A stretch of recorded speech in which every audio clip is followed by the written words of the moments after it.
Hello and welcome everyone to Defining Recovery. This is a web class collaboration with me, Ben Thompson, and my colleague, Julian Cowan-Hill. I'm an audiologist in California and founder of Pure Tinnitus. Julian, would you like to introduce yourself before we start? Yeah, my name is Julian Cowan-Hill. I am a psychotherapist based in London. I also do a lot of cranial sacral therapy, and I'm a tinnitus consultant. And I'm the author of a book, Tinnitus from Tyrant to Friends. I've done quite a lot of work with people with tinnitus over the last 20 years. Thank you so much. So I'm going to start with a presentation, and I'm going to share my screen, prepared some slides for us. All right, so defining recovery. This is an important question. I want to introduce this topic for many reasons. Number one is that it's important to have expectations. So Julian and I were talking before this web class preparing, and we realized that the expectations, the mindset of how long will it take to get better, what factors are in your control to get better, and what factors are not so much in your control. How much time does it take? What are the typical milestones of getting better? All these important questions to prepare you once you're ready to try to do everything you can to improve tinnitus from an audiology perspective and from a holistic mind-body perspective. So Julian and I have collaborated on this. This is our second webinar. We met before, as I had just mentioned, and we tried to share some knowledge. Julian has knowledge of working with over 1,000 individuals and seeing their journey, and then I have the knowledge of coming from the audiology background, the more medical model of large research projects related to tinnitus and hearing aids and tinnitus retraining therapy. And our shared knowledge is our basic finding from the shared knowledge is that when someone begins therapy for bothersome tinnitus, it typically takes 2 to 4 months to begin recovery, to start to feel things shift in a significant way. And then 6 to 12 months is when someone who's been actively working with the right resources, with the right guidance, with the right techniques, the right tools, improving slowly but surely. And then between 6 and 12 months, that's usually a sort of plateau of how much the tinnitus can shift and get better and improve. And of course, the results vary by the individual. I'm going to get back to this in just a moment. The tinnitus recovery essentials, what Julian and I had talked about before this class, these 5 essentials are sort of your toolkit, where if you're doing these 5 things, you have a very high likelihood of getting better. And there's some work that has to go into this.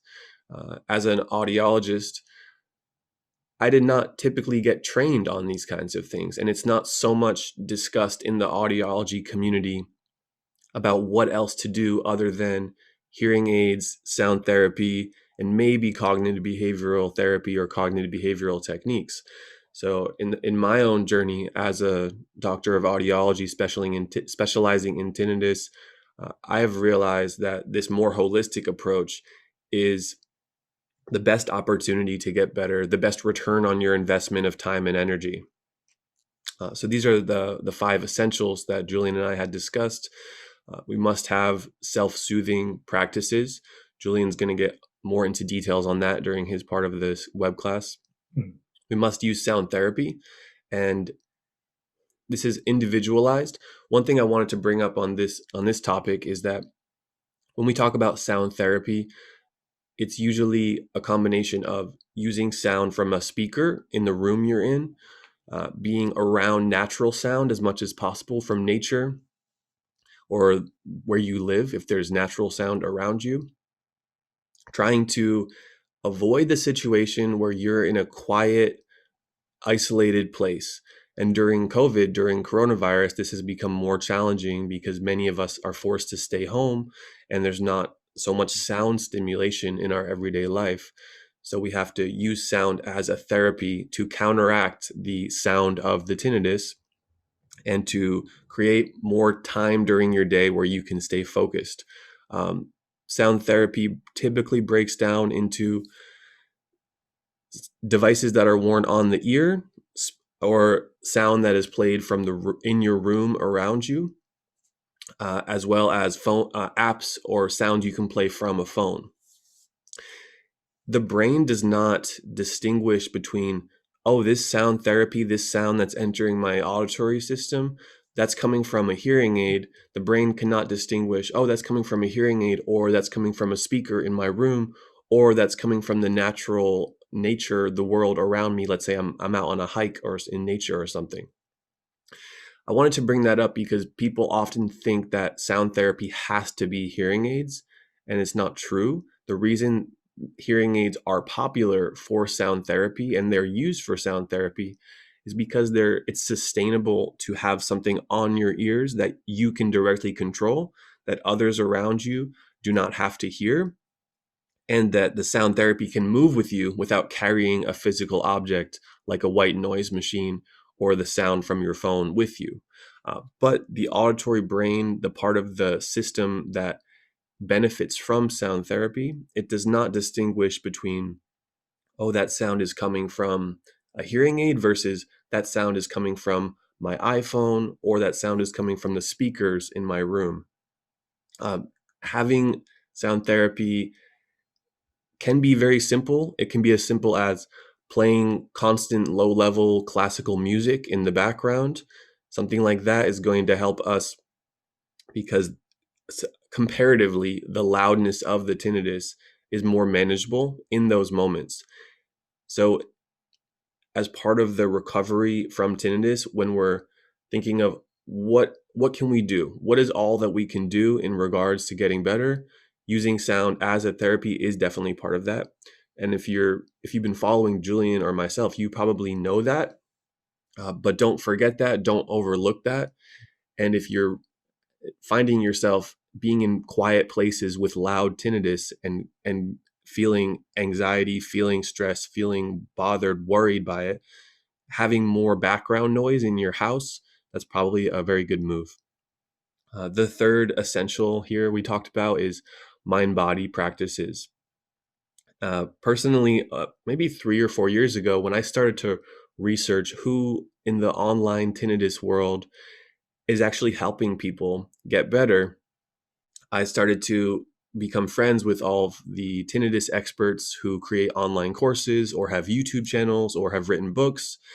And I tried to find the common ground between all of these professionals, because even though Julian, myself, some of the other tinnitus professionals online, we have slightly different perspectives and approaches, but there is a lot of common ground.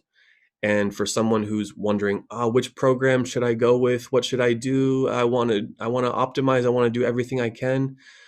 I like to remember and remind us that there is some common ground, and a big part of that is mind-body practices, things like yoga, meditation, anything that can bring us into a present state of mind and calm us. It also gives some power back, some control back on your side who's trying to figure out how to do all of this. Because instead of being helpless and just only relying on someone else to help you, some consistency with mind-body practices like a guided meditation, a guided breathing exercise, consistent practice of gentle yoga or Tai Chi. These things can slow down the pace of the mind. Any anxiety or stress that's built up around the tinnitus, it can ease, and the physical body and the nervous system can be calm as well. Julian, you're going to, of course, expand on that in your part of this web class. Number 4 is that we must calm the mind as much as possible, and this can be challenging, right? When I'm feeling anxiety and I'm trying to calm my mind, sometimes it's really hard to do it on my own. Sometimes I need someone else to help me, and that might be a good opportunity to have a supportive group or an online supportive positive community, or working one-on-one with a therapist or a tinnitus coach of some sort. Anything that can calm the mind is going to be beneficial. What I've found recently is that the mind creates these stories or these worries or these fears about the future related to tinnitus and your quality of life. So it's beneficial to take something like a catastrophic thought of, is my tinnitus going to get louder? Is the rest of my life going to be feeling like this?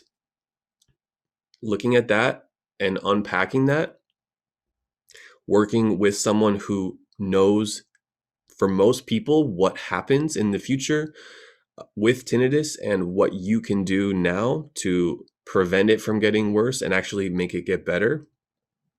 That's one example of how, when we can take a catastrophic thought about worrying about the future with tinnitus, unpack it, get some facts, get some real experiences, talking to one of us, for example, or this web class, hopefully it gives you information. So cognitively, the mind can understand, okay, these are my expectations.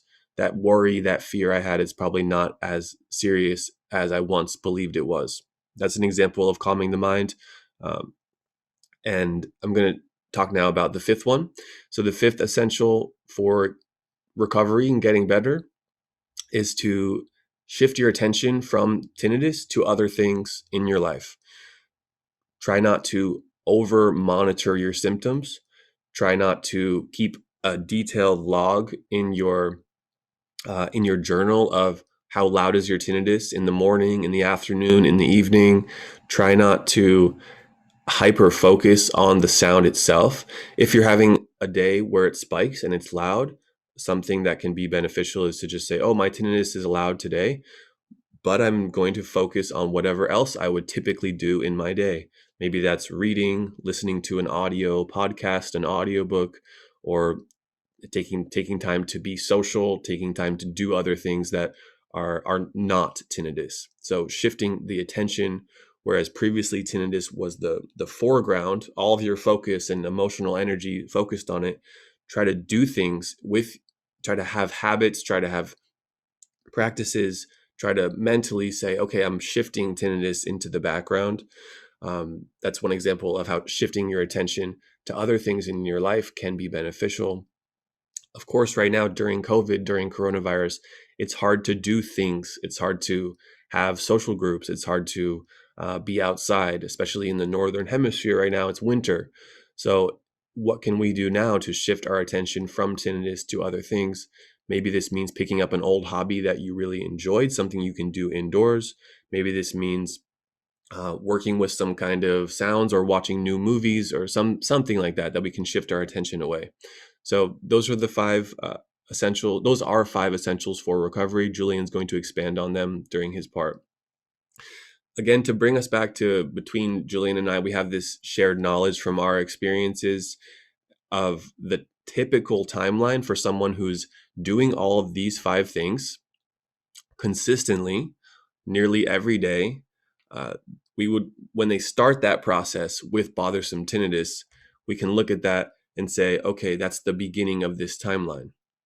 Now, consistently doing that has positive effects in the psychology, has positive effects in the auditory pathway from the non-auditory inputs of the brain and the neuroscience of this, and also the nervous system of the physical body, which sends messages to the body of, am I worried? Am I anxious? Am I stressed? Am I in this fight or flight reaction to tinnitus? All of these things that we talked about, these essentials, these are things we would love for you guys to be doing nearly every day. It's a shift to transition into that, and it is challenging because sometimes these are new, and sometimes it's hard to have the motivation to try new things and to get that motivation to put in work when you have tinnitus, potentially anxiety and stress wrapped around it. But for those who I work with personally, I would love for these five essentials to be practiced consistently. And then this timeline really makes sense of, within 2 to 4 months, feeling shifts in anxiety, stress, the reaction to tinnitus, potentially the volume of the tinnitus shifting more. Julian will talk more about his experience with the tinnitus volume shifting, and the if it's possible to hit silence. We're going to talk about that as well. So 2 to 4 months of into practice, starting to feel some shifts, starting to feel better, and that can increase, that can get better and better between 6 and 12 months from our experience. That's around the time of that you might reach your plateau. And by that we mean, okay, the volume or the intensity of the tinnitus, it may not shift any softer, it may not shift any quieter than the 6 or 12-month period after you started to implement these kinds of practices nearly every day. So again, the results vary by the individual. We must state that, of course. All right. Now I'm going to use a similar timeline approach of tinnitus retraining therapy and the research that's gone into it. Tinnitus retraining therapy has been, in the last 20 years, one of the most common protocols used to treat tinnitus and to improve the distress and the anxiety and the reaction to tinnitus. Oftentimes, as a result of that, the volume shifts into a more manageable state as well. In tinnitus retraining therapy, we're going to use this timeline where the therapy begins, and typically that therapy is a combination of sound therapy and the cognitive aspect of managing reactions, expectations, worries, fears in the mind, in the psychology. It's a similar approach to cognitive behavioral therapy, but typically tinnitus retraining therapy is done with an audiologist, okay? An important point is that although tinnitus retraining therapy commonly uses hearing aids, again, the brain does not differentiate on the type or the source of sound therapy. If you have a hearing aid in your ear playing white noise compared to if you have a speaker in your room playing white noise, your brain does not favor the hearing aids. But again, it might be more sustainable in your everyday life to use devices on your ear as opposed to carrying around a white noise machine. As you probably know, there's many different types of sound therapy. Overall, the recommendation is to use sounds that calm you, use sounds you actually don't mind listening to. If white noise creates a negative reaction for you, then we don't want that. That is actually not helping you. For some people, crickets has a positive effect with their tinnitus because it mixes with the high-pitched nature. For others, other kinds of sound therapy. Okay, so one study for tinnitus retraining therapy of a group of individuals showed significant improvement in 3 months. And that means they're using sound therapy, they're having some guidance managing the psychology of tinnitus.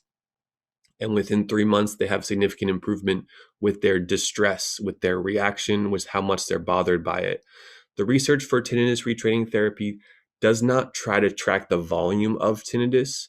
It works more on the distress, on the psychological distress of tinnitus.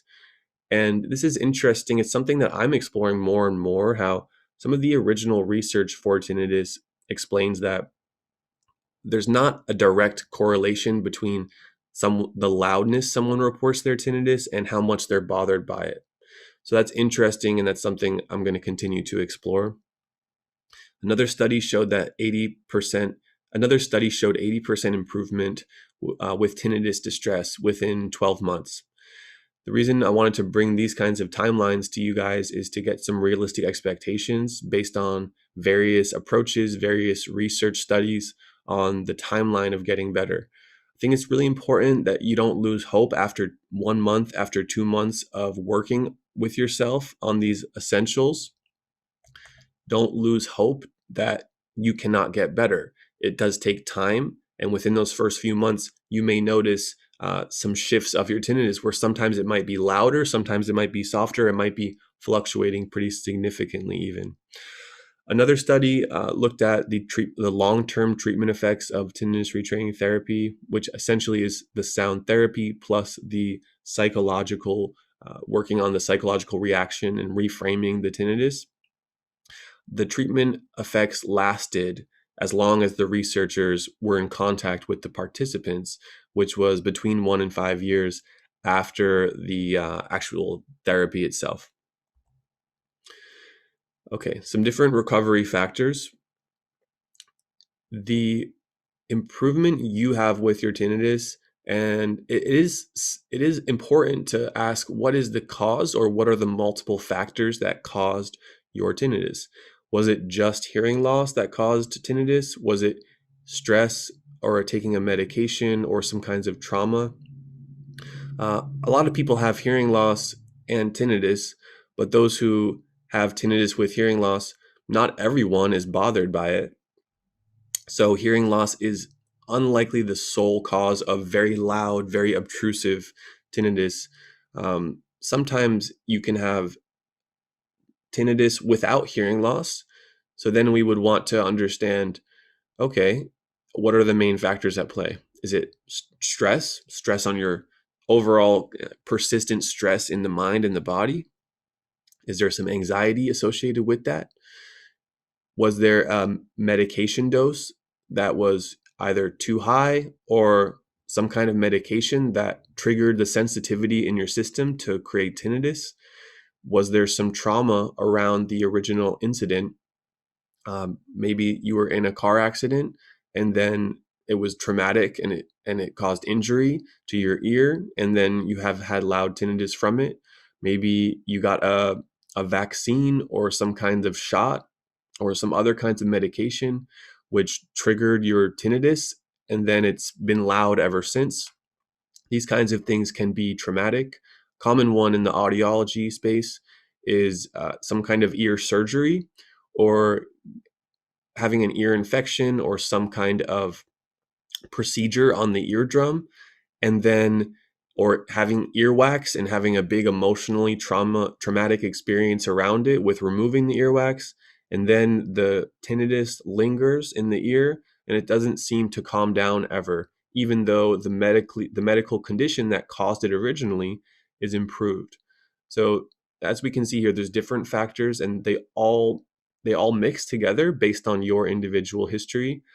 Julian's going to talk more about that as well. Sometimes medication. So in terms of recovering from tinnitus, sometimes high doses um, of anti-anxiety medication can make it harder to improve with tinnitus. But overall, low doses, or like moderate doses of these kinds of medications, are typically okay. I won't get into the details on that right now. It's more of an individual conversation between us and your doctor who's prescribing the medications.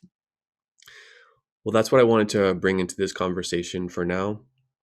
So, what is the end result for most people? Like, what are we striving for? Are we striving to reduce the tinnitus to silence, to zero, or are we striving to reduce the volume 50% so it's more manageable? Or are we trying to get your tinnitus back to a place where it may have been years ago, where it was noticeable, it was mild, but not causing much of a concern? We brought that into the topic of this webinar. Can you regain silence once you have had tinnitus? So as we mentioned earlier about the end result, that most patients plateau their progress around 6 to 18 months. And that's not a bad thing. It means you've got your tinnitus to as good of a state that your body and mind probably allow. Julian's going to talk more about this as well. Most people do not reach complete silence.